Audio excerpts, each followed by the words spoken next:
Hey guys, happy holidays. Hope everybody had a great Christmas and hope you have a great upcoming New Year's Eve and New Year and into the next year. Uh, been a while since I've been in here on my own. Been trying to straighten up a little bit and going through some stuff, but just want to show you. And this is got to apologize to my good friend John, DrVonchilla. He sent me a great AOK, and I'm just now getting the chance to show what he sent me. Uh, I guess we kind of had like a mutual AOK trade type thing, but I knew I had some books coming, and John never disappoints. I mean, and these are real blazers. Let me tell you, just some great covers, great books. Got a real special book at the end of this. Uh, but I want to go ahead and say thank you again to John for sending this great gift, and especially around Christmas time. So it was like Christmas came early. You just haven't had a chance to show it yet. So this first one we got, and I'm not really sure about the artist, but I really like it. There's Superman number 710. Got a great cover there. I guess there's Batman on. I'm not really sure who did this. Should have looked it up. And we got a copy of Action Comics 1000 with a great Jim Lee cover. And got the good doctor's stamp on there. A few of us like to use the little personalized stamp, so I thought it was very cool. I actually gotten around to uh, setting aside a short box for stuff that I know of that I got as AOKs over the years, and I've been on YouTube probably I don't know 13 years now. But I'm gonna try to. I've got most of them separated, but I'm gonna try to get them all in one box just so I'll know all the stuff that my friend sent me, and that will never leave my collection. So great Jim Lee cover on Action Comics. And these next, I guess, how many issues? 3, 4, 6, 7, 8, 9. John knows what a huge Justice Society fan I am, and Golden Age characters and all that stuff. And I had a few of these, or I had most of them, and I'd actually been wondering where they were because I wanted to read the thing again. But there's still a lot that needs to be organized. But this was just great, and I really appreciate these. This came out around 1999, I guess May, and it was like an event where the Justice Society returns, and they just had like all new number ones and all this kind of stuff. But just a great story by James Robinson and David Goyer, all kinds of great artists, Steven Sadowski, Peter Snakeberg, Keith Champagne, Michael Baer, got Jeff Johns doing some writing, Chris Weston, Mark Wade, and Aaron Lopresti on the art, Ron Mars and Eduardo Barreto. Who else? Russ Heath does an issue. Chuck Dixon does the art on that. And then on the All-Star issues, you got Robinson, Goyer, Lark, Grawbadger, and Hazelwood. And Rosado and Dale, Chrising, lots of great talent. But it's kind of bookended. And I'm not sure what the order is because I really haven't looked through them. But here was issue number 1. Got a great Dave Johnson covers. Well, it's covers on all of them. All these are like in immaculate shape. Blazers, John, as always. With just a great JSA story. So that's the first part of that. And they're fighting an old character that I love from the 70s that Paul Levitz and Wally Wood created, along with, I guess, Steve Ditko. It was like Stalker. And I think Higgy did a video featuring the Stalker series a while back, but it was like a sword and sorcery guy. So they kind of wove Stalker into this story, from the 70s. So first part of that. Here's Thrilling Comics number 1 with another Dave Johnson cover. It has a Hawkman and Wildcat. Got Russ Heath art. So very cool stuff. Very cool. So now I'm just going to, I've already been reading through it again. Like I say, I didn't have all the issues, and I'm not sure where my issues are at, but this is great. One thing, or two or three things, just the thought of getting this gift, the immaculate condition that John's books are always in, you know, and then just get to read it again. So, Thrilling Comics #1. We got Sensation Comics #1 with Hawk Girl and Wonder Woman. Sorry about the glare. John's got these in Mylar. Here we got Johnny Thunder and Green Lantern by Ron Mars and Eduardo Bretto. Bretto's another artist that really underappreciated, in my opinion. And we have National Comics #1 with The Flash and Mr. Terrific. Jay Garrick is one of my all-time favorite characters. And Aaron Lopresti's doing the art on it. Mark Waid on the scripts. We've got Sandman and the Star Spangled Kid, Jeff Johns and Chris Weston. Like I say, I got these mixed up. I'm not sure what order to read them, but I'll find out again. Here we got Smash Comics #1, Our Man and Dr. Midnight. And an all-new Adventure Comics #1 with Starman and the Atom. And these great Dave Johnson covers. And they got the concluding chapter of this. It's sort of like a bookend to the other one. Here's #2. So you kind of see the whole JSA in these two. So great story, great books. Okay, and here we got one from the master himself, Mr. Eli Katz. Gil Kane Lives on Wonder Woman #305. I think a lot of stuff, a lot of Gil Kane stuff gets lost because, you know, he originally was at DC and Tower Comics like in the 60s and 70s, and well, 60s mostly at DC, and then he went to Marvel and did all the great stuff you saw at Marvel. And then he came back to DC and started doing Superman and started doing a lot of the covers and a lot of stuff people really don't know about. They need to check out a lot of the DC stuff like in the late 70s, early 80s. It's got a lot of great Gil Kane covers and art in them. So yes, Gil Kane does live. And love this. I got a couple Charlton Romance comics. This is Just Married #52. I was surprised I could see that number. With some great old Charlton romance there. 12-cent Charltons. Great stuff.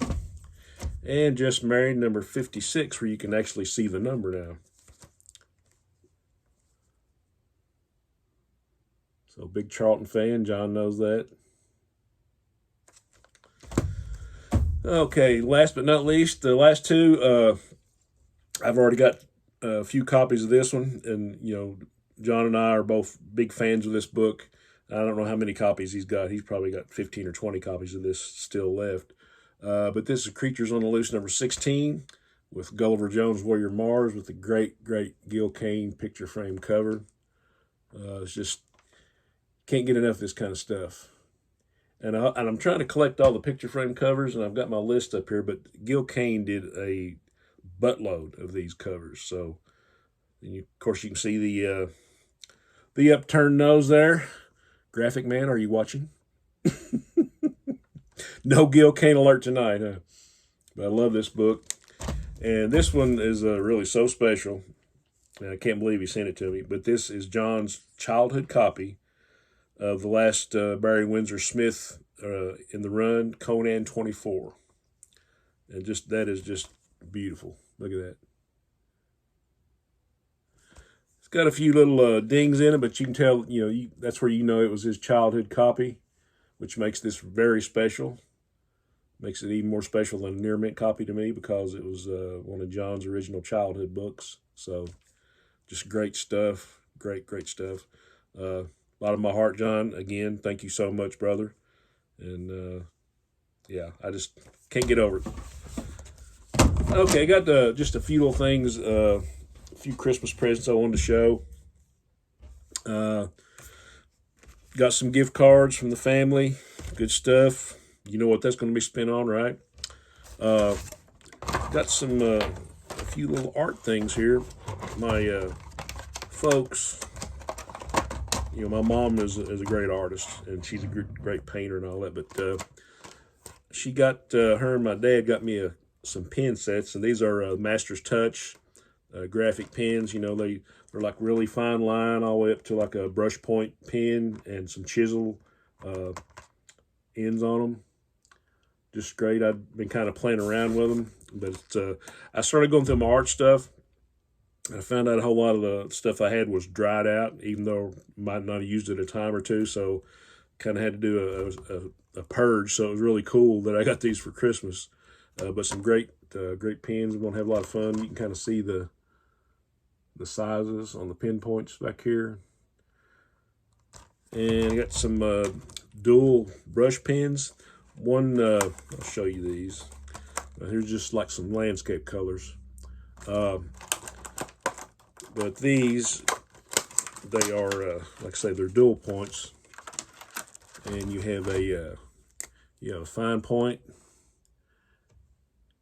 for details, and then you got a brush point for you want to color in stuff, and you can use the end of that for some fine line stuff. So very cool.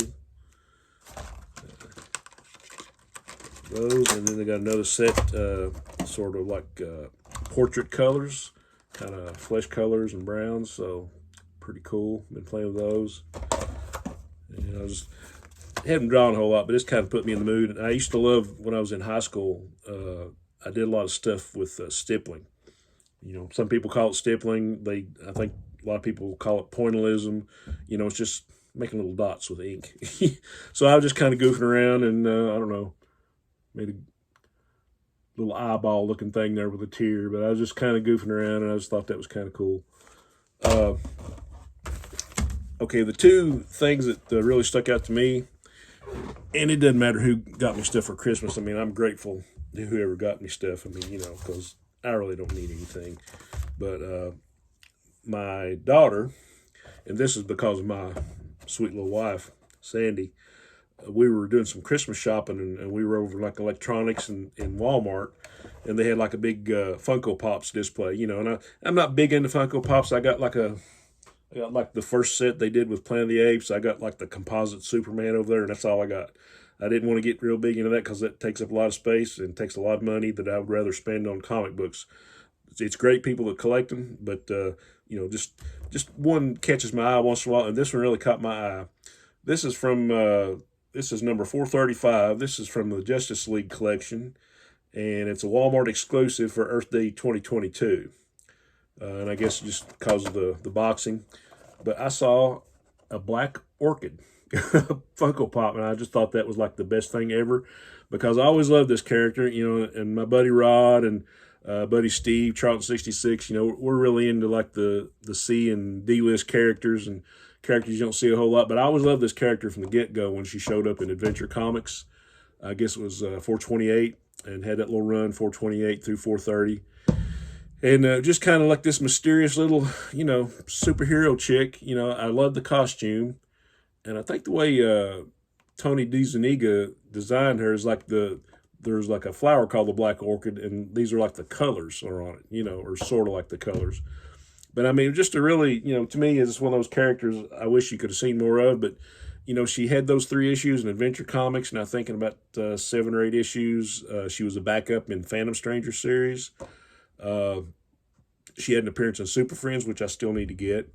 And later on, she showed up in Suicide Squad. Excuse me. And I don't know if she was ever in the Super Friends cartoon or any of the Justice League cartoons or not, but she just made cameos here and there. Blue Devil, like she might have been in a cameo or two in Crisis on Infinite Earths. Just kind of all over the place. And her origin, I don't know if she ever really had an origin, because, you know, I guess in the late 80s, early 90s, Neil Gaiman did like a Prestige series where like she was a human plant hybrid, you know, so it kind of went along with the Swamp Thing and the Floronic Man and all those sorts of characters, Vertigo. But, you know, I always loved this character. And when I saw this, I was like, oh man, so I'm going to go back and get this, you know, and then I forgot about it. And then, you know, this is my daughter, Megan. But Sandy was there with a camera watching me open this up, and I was like, oh, you know, and she got a picture of it because I was like so tickled to get this, you know. But anyway, I just thought it was neat. This was a standout thing. And the other thing, my son and my daughter-in-law got me, which she's my daughter, there was an envelope that said "coming soon." And I don't know how he remembered this. I asked him, "How did you remember this?" And he said, "Well, we were at a comic show, and I was showing him some old Go Key comics, with all those great George Wilson painted covers." I said, "Yeah." So there's a book coming out. It was supposed to be out in November, but it got delayed.